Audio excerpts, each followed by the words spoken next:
Hi, this is Maginoni, and welcome to another edition of The Good, the Bad, and the Disappointing.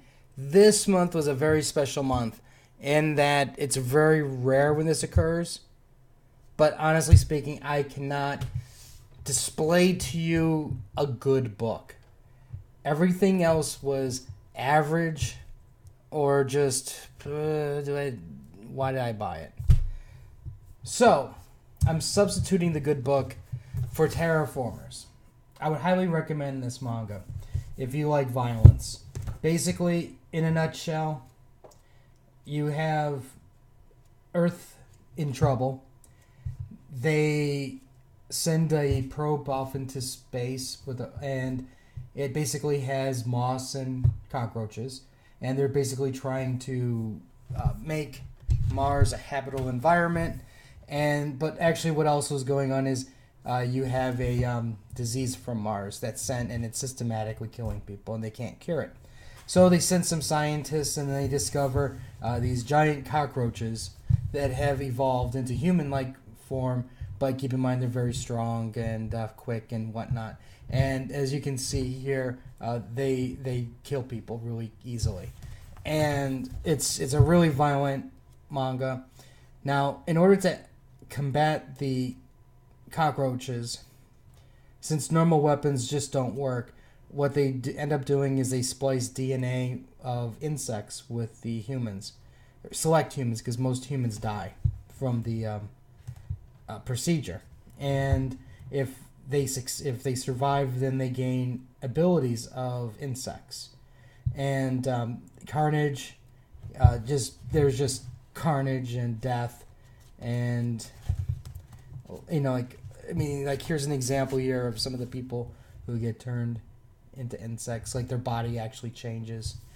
And this part is the coolest part, when they start transmuting, and then they gain a bit special abilities, and then they start fighting the roaches, and the roaches, they one up the humans, and it's just bloody carnage. Everybody dies. Everybody just dies right and left. Great violent book. Alright.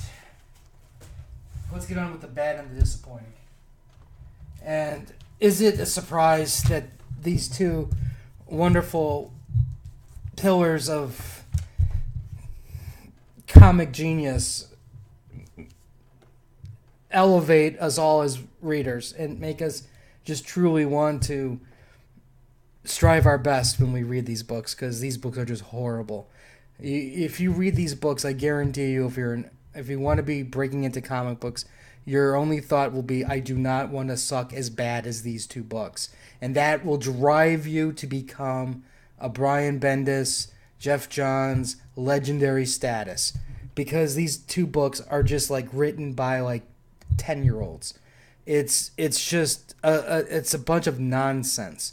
It's how long can we draw out the death or destruction, or how Earth survives?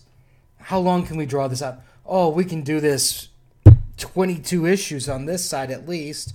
See, because there's always this great threat that's just inches away, and they all have to point it out. And the next issue, it's still inches away, and then they point it out. And it's just bad. It's bad. And of course, it's every time they turn around, it's life is, they've every time they turn around, something else is going wrong.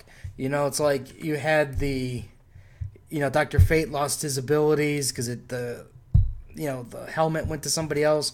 Then, because they didn't want to stretch that storyline, they gave it back to him. Then you get these drill things coming down that nobody seems to know what's going on this in terms of the superheroes. You have those spirit creatures, the air, earth elementals that are all killed, and they're like, "No, Alan Scott, your ex-lover is not really dead. He is with you still."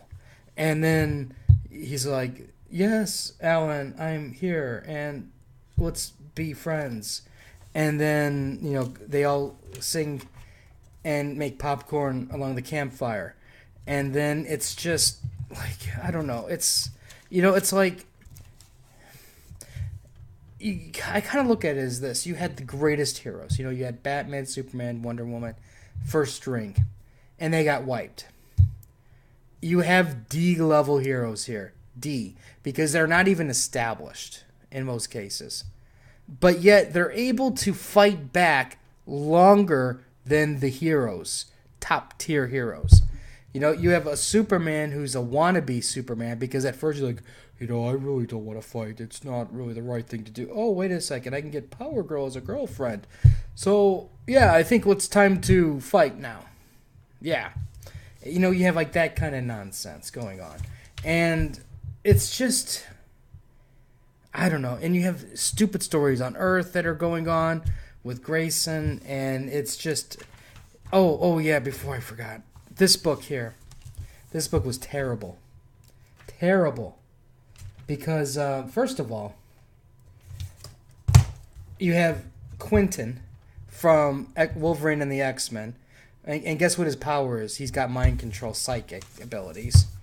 And then you have... This is the one, too. I was just like, really? You copied again. Let's see if I can get a good picture. And then you'll see exactly what I mean. It's probably in this one.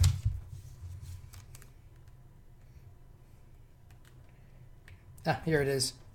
Maria Hill from S.H.I.E.L.D. Really? And guess what she's in charge of? She's in charge of the operation to save the Earth. Really?